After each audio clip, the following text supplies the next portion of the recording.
just say hello to our English language speaking friends. This is a presentation of the Giant Claw. It is one of the worst monster movies in film history. Although the acting is fair, these scenes were done by the first unit in the Columbia Sunset Studios in Los Angeles. There was a second team sent to Mexico City. That team was headed by an old-timer special effects man, Ralph Hamaras. And he was sent a marionette, a string puppet, pull the strings. And this puppet was really, really comic. It looked like a buzzard, like Beaky Buzzard from the cartoons. And nobody knows how this could have happened. Maybe there is one explanation, it is only speculative, we cannot be sure about that. The film was produced by veteran Sam Katzman. And Sam Katzman originally wanted to have Ray Harryhausen to do the effects with a big bird, which is as big as a battleship.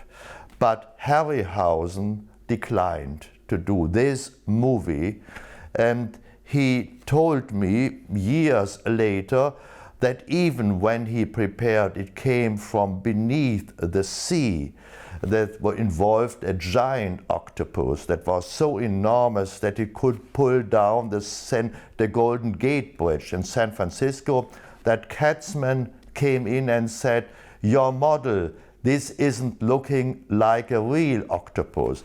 And then Katzman took a piece of paper and a pencil and he drew something that looked like, Harryhausen said so, like an octopus from a Popeye cartoon with a huge balloon.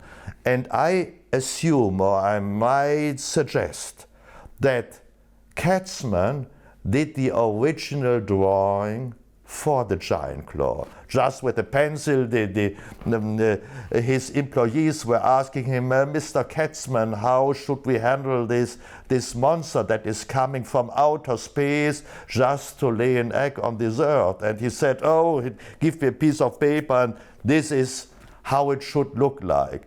Yes, and they took him by word. So they really obliged and built that monster exactly according to what Katzman had imagined. Katzman didn't know what was going on, and when he saw the finished movie, he was terrified himself, but not horrified. So he said, "We have to do something about it."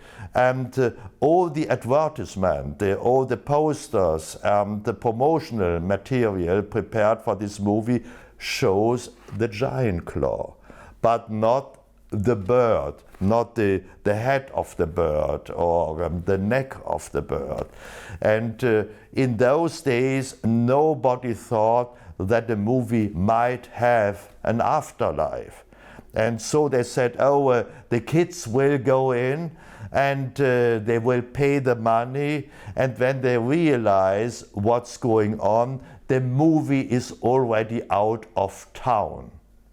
But there is an afterlife to this movie, and the sins of yesteryear, the sins of yesteryear are being remembered.